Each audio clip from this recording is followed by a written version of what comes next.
Now, presented in digital widescreen. This is HOI 19 News at 5:30. Accurate, balanced, to the point. Please keep them away from busy roads. A grieving mother, her son killed while riding his bicycle, with a message tonight to all parents. And if you believe what Chuck Collins tells you, we may be seeing quite a bit more of this during the first half of the weekend. Friday night, the big story at 5:30 is the death of a teen riding his bicycle. As we reported last night, 13-year-old Dylan Fisher was riding his bike in Peoria Heights when he was hit by a truck. He died of injuries to his head, neck, and chest. Dylan was hit shortly before 6 p.m. at the intersection of War Memorial Drive and Illinois Avenue. He was riding the bike across War Memorial when he was hit by a pickup. The driver has not been cited. Police continue to investigate. And the Fisher family tonight is left to grieve the loss of a son and a brother. HOI 19's Audrey Wise spoke with his mother today. Here's her report. 13-year-old Dylan Fisher was outgoing and loud. He's very much a people person, loved everybody. He's the oldest child with 3 younger siblings. He and his brother were heading home from a friend's house when they crossed the busy road. Jacob said he stopped, but Dylan kept going. The intersection is just a few blocks away from Dylan's home. His mother says he almost made it across, and now she's hoping another parent never has to deal with a similar tragedy.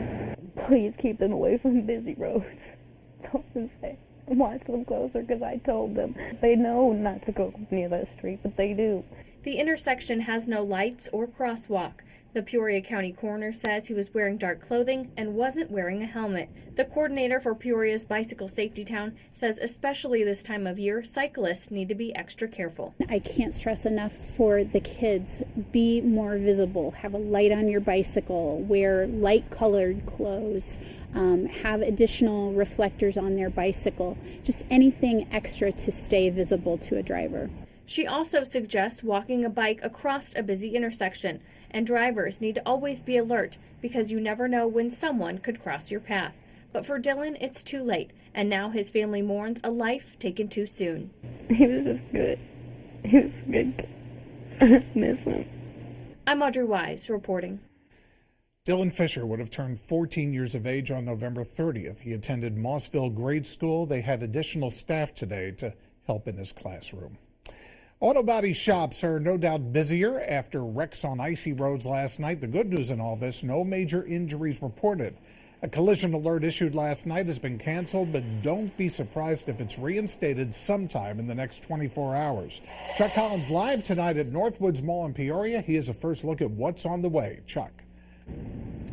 Eric, it's certainly cold enough for snow. At about this time tomorrow night, we might have some slick roads with a little bit of snow as well. It looks like maybe an inch or two late tomorrow afternoon and tomorrow evening. We're live at Northwoods Mall. It's a kickoff to the 28th Annual Salvation Army Tree of Lights campaign. We'll talk more about that in a couple of minutes. As far as that forecast is concerned, well, it's cold out here tonight, but at least it's dry, and the winds have calmed down. We have clear skies, and we'll check out 24. Temperature's not going very far. We're 25 right now, so we'll check out mid-20s here this evening. And 15 in the morning, and then that light snow starts widespread tomorrow afternoon and evening. And it'll be a couple of inches coming away. More on your forecast, including the weekend and beyond, and a warm-up next week coming away in a couple of minutes, Eric. All right, Chuck. Now, what happened last night? Why did some roads suddenly get slick even after they were treated with salt? HOI 19's Mark Strauss with some answers. Things got a little dicey on Route 6 in Peoria Thursday night.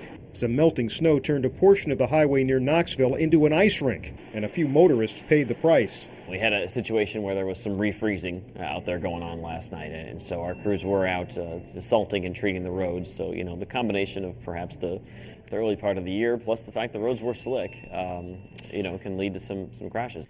Part of Route 6 had to be closed for a while as the Peoria County Sheriff's Office responded to 13 accidents, several during the rush hour. People out of habit that drive on the expressway put under cruise control, and all of a sudden you go from dry to icy, and you try to take it off. The first thing you want to do is tap your brakes. You tap your brakes, and all of a sudden you're going to send yourself into a slight spin. Drivers should note there's more snow in the forecast this weekend, and public works crews across the area are gearing up. In Bloomington, they've topped off their supply of road salt. We did have 3,000 ton from last year, so we had a half of a salt dome from last year, and we've got a full supply. We've already filled the dome ready for the winter. But it doesn't look like everybody's ready. I'm Mark Strauss. A two-vehicle wreck in downtown Peoria lands 2 people in the hospital. A van and a car colliding around noon at Main and Kumpf, causing the van to roll. Details remain vague, nor do we know the extent of the injuries. The Peoria police have not returned our phone calls. An early closing at the Secretary of State's office in Havana after an SUV crashes into the building. The Mason County Democrat reporting that the SUV hit a light pole, then smashed through the building in reverse. It knocked out the gas meter and ruptured the gas line. The Secretary of State says the facility will reopen as soon as possible. Police in Normal tonight looking for your help in finding a woman involved in an armed robbery earlier this month. The surveillance video here is from November 5th, and it shows a woman with a handgun while demanding money from employees of the Express Mart. Police described the suspect as black, between 20 and 30 years of age, and she was wearing multicolored pajama pants and a pink or red coat. If you have any information about this robbery, call the Normal Police, Detective Darren Walters at 433-3415, or you can call McLean County Crime Stoppers at 828-1111. The Pottstown Bridge in Peoria is no longer the Pottstown Bridge, but it has reopened. The County Highway Department holding a ribbon-cutting ceremony today at the newly named Thomas J. McFarland Memorial Bridge. McFarland had been a county engineer. The bridge connects Kickapoo Creek and Pottstown roads. More than 2,000 cars use this bridge every day. It closed last year because of damage done by rising waters. Just over the years, the freezing and thawing with the salt and everything through the winter, I'm sure just eroded the concrete to where it was going to cost more to fix it or repair it than it was just to build a whole new bridge. It's just all about convenience right now. So we were just so used to it. I've been out here since 1981. I got out here and we've used it all them years. And so, yeah, it's just, I missed it a lot. Bridge cost $3 million. Engineers say the new design will prevent damage from flooding and creek debris. City of Washington leaders say while rebuilding is going much faster than expected, not everyone is picking up the pace. Now, everyday residents on Flossmoor Avenue see this, a section of their neighborhood that has not yet been demolished, flattened, or rebuilt. Homeowners say after a year, they want action. How would you like to rebuild after losing everything, walk out your door, and that's a constant reminder? With the neighborhood across the street, it's going to affect our property values adversely. City leaders say there are a handful of owners who cannot yet take action because of issues such as insurance. They add they want to see the city fully rebuilt, and they're working with the slow-to-build homeowners on a case-by-case basis. A handful of volunteers are still needed in the city of Washington. Bethany Church is hosting a group tomorrow morning to help clean up a field at Route 24 and North Main Street. For more information, if you'd like to help, call the church at 573-2670. We're heading back to Chuck Collins at Northwoods Mall with the incoming snow in a moment. Also an extra way to follow the sun from Peoria. And a local community ranks among the highest in the nation as a place to live. You're watching HOI 19 News. Accurate, balanced, to the point.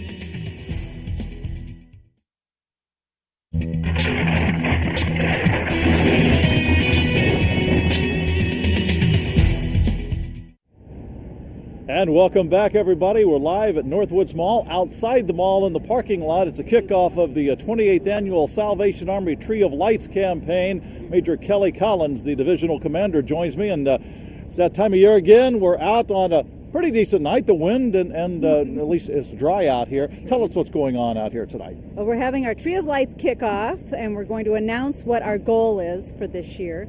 And as you'll recall, a couple weeks ago, we had our fashion show with the Women's Auxiliary, and they're very excited to announce what they are going to be giving towards that Tree of Lights campaign. And I was in the fashion show. I've been in it about 20 years. I have a blast doing it. And, of course, a bell-ringing kettles kicked off today. Yes, it did. And we can even hear, you might even hear the horns warming up. We're going to have our band playing for the kickoff, and you'll probably be hearing horns playing around the city throughout the season. Excellent. Well, congratulations on another kickoff to the campaign, and good luck, and we'll hope to see you in warmer conditions pretty soon. How's that? Yes, All thank right. you. All right. Thank you. But we're warm in our hearts tonight because the Salvation Army Tree of Lights campaign is kicking off. All right. Well, what about the weather headlines? Well, we got a few to talk about, but first of all, let's go outside and see what's happening with the Skywatch Camera Network because it's cold out here, and it's the Avanti's Camp, downtown Peoria, Unity Point Health Methodist, and we see a little bit of traffic on I-74 out there, but not too bad. Now let's check those weather headlines because well, we got some to talk about. We got some snow on the way, the first widespread accumulating light snow of the season. That'll be tomorrow afternoon and tomorrow evening. It looks like about a 5 or 6 hour light snow event. A cold blast, though, behind that snow coming our way Monday, but warmer late next week. I'll tell you more about that in a couple of minutes. All right, how about those numbers for the day? Is the almanac? Well, we were flat. Those numbers were way off the mark. Only 30 as the high in Peoria this afternoon. 51 is normal, for heaven's sakes. 19 the low this morning, and 34 is normal, so we are way off the mark. Will continue to be that way for the next few days. 25 right down Peoria. Wind chill is 19. West-northwesterly winds at 5. Twin Cities, you're looking at clear skies with 25 degrees. Wind chill 17, and westerly winds at about 7. Now, area temperatures are running 22 to about 30, and with the clear skies, now the sun's gone down, and the calm winds, those temperatures will drop to about 12 to 16 in the morning. Wind speeds, at least that's not a factor, calm to about 7, so no wind chill. 31 in St. Louis, 26 in Chicago, so it is cold everywhere. Satellite radar, our satellite is just picking up ice crystals aloft. We have clear skies. The satellite's kind of fooling us with what it's seeing out there because that's just cold air it's seeing and not clouds. And we saw a few snow showers around Chicago and northeast Illinois, the tail end of that upper level low that brought this blast of cold weather to us. Otherwise, out in the plains, there you see the next system taking shape, and that's the one coming our way that'll spread some light snow into the region late tomorrow afternoon and tomorrow evening. And it looks like for most of us, we're going to come in with about 1 to 2 inches of accumulation. It's a widespread light snow situation. Could see 3 toward the Mississippi River. Otherwise, tonight, clear skies, light winds, cold night out here, 12 to 16, light westerly winds. So thank goodness the winds are behaving. And then clouds on the increase tomorrow afternoon, snow. 1 to 2 inches of accumulation, 31 to 36. Noontime temperatures will fall off a little bit when it starts snowing. Then on Sunday, some flurries on 35. Then a dry cold front comes through Sunday night and takes our temperatures back to the 20s on Monday and Tuesday. More polar air in place. But then we start to gradually warming things up. 38 Wednesday, 39 Thursday, 42 Friday. And some of the longer range models suggesting mid-50s on the weekend coming up. And we could be looking about the 24th, Monday the 24th, could be looking near 60 with rain. So something to look forward to, but it's cold here tonight. But warm hearts, Eric, 28th Annual Salvation Army Tree of Lights campaign kicking off in just a few minutes. Back to you. Always warm hearts. Chuck, thank you very much. Still ahead, Jim's going to preview tonight's volleyball championships and tomorrow's football playoffs. And 3 furry friends who'd like to sign a long-term lease with you. But HOI 19 News continues for Getaway Night.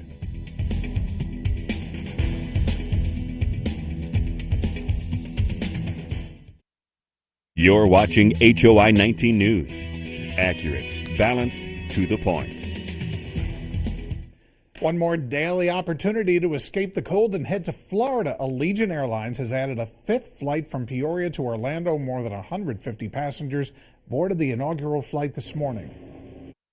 Well, it's pretty exciting for Peoria. I mean, I just think it's great that we're having another airline, another flight, another destination coming out of Peoria. So we're just, keeping our fingers crossed that someday we'll get international flights out of here to the Caribbean. Oh, I think it's great because it's our first trip out there. I've never been to Florida. Good time to go. It's cold out.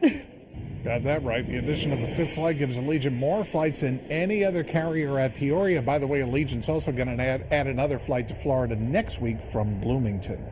High praise tonight for a local community. Morton has been named the best value suburb in the country by Business Insider. 300 suburbs were ranked according to affordability and school ratings. And it's not just the value of, okay, the homes aren't too pricey, but it's the taxes. The taxes are low and the schools are great. I mean, look around. You can't find a reason to not be here. Morton, by the way, ranks as the 28th best overall burb in the USA. Time now for Best Friends Friday. We're happy to report that Avi, Hannah, Cam, Mallory, Dylan, and Ludo have all been adopted. And now here's Daybreak's Mark Welp with a few more animals looking for a good home.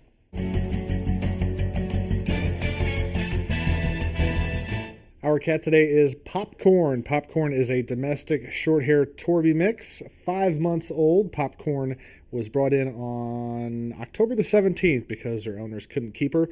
Not too sure how she likes other cats and dogs, but she will do fine with kids, and she is litter box trained. Our next dogs are sisters. First one is Lacey. She's a Chinook Spitz mix, 6 months old, brought in as a rescue on November the 10th.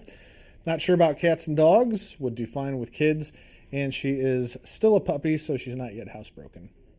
And this is Lacey's sister, Ruby. Again, Ruby is a Chinook Spitz mix, 6 months old, brought in on 11/10.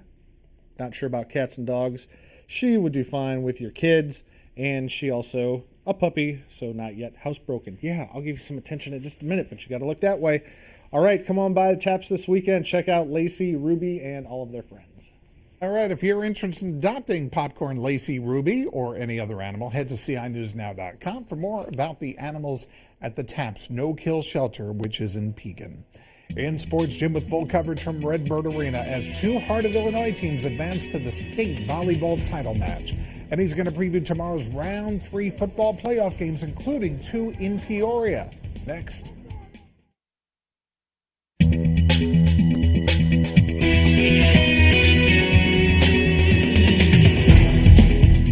Hello, Heart of Illinois. Welcome to another busy high school sports weekend here in November. The state volleyball finals are underway here at Redbird Arena. The 4A team's getting ready to play tonight. That means normal community in action tonight. Already we've had 2 Heart of Illinois teams in action. In Class 2A, the DMAC Chiefs took the court this afternoon. DMAC's 3rd straight trip to the 2A Final Four. The Chiefs fell behind Edwards County 10-4, but rallied with hustle. Great dig by Manny McGinnis. Then Kenzie Rhodes takes it out of the net to set up Lauren Anderson for one of her 15 kills.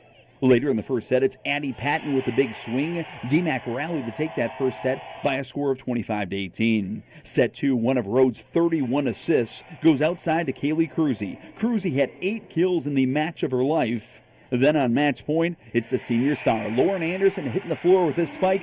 DMAC advances to the 2A title match in a straight set win.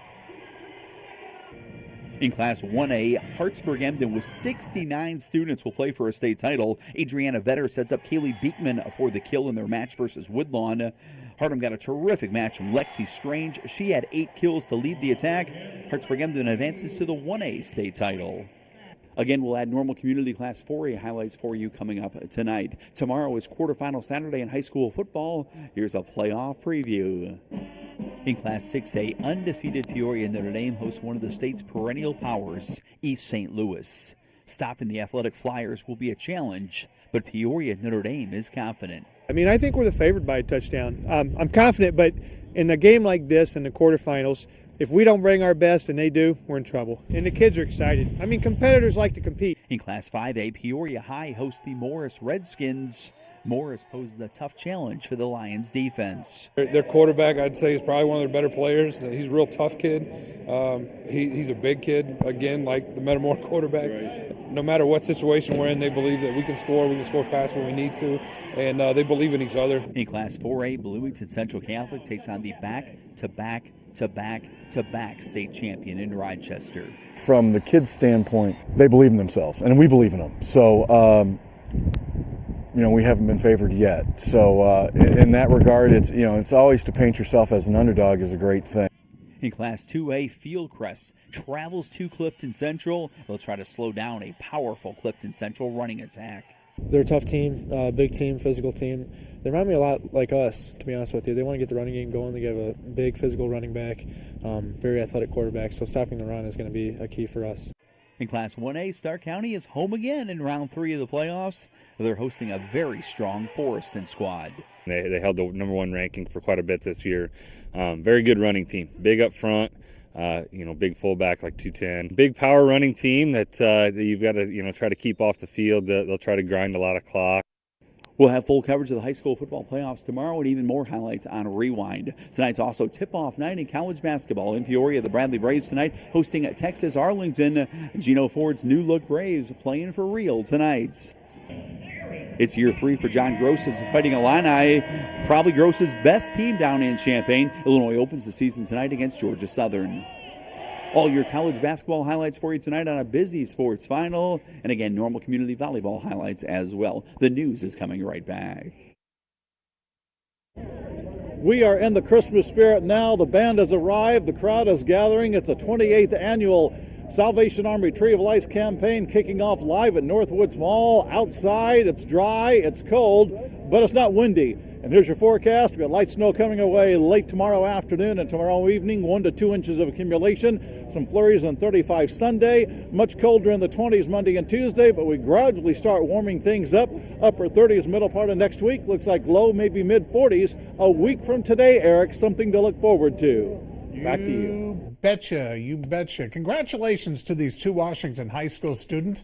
They're getting the chance of a lifetime. In a couple of weeks, they're going to be participating in the Macy's Thanksgiving Day Parade in New York. Randy Sperry and Corinne Zimmerman are among 200 students from across the country, and they're going to be playing in the Macy's Great American Marching Band. By the way, as the assistant band director, Barry Hauser is from the University of Illinois. ABC World News Tonight coming up next. HOI 19 News continues at 10. Hope you enjoy your evening. Stay warm, be cool. It's been a pleasure.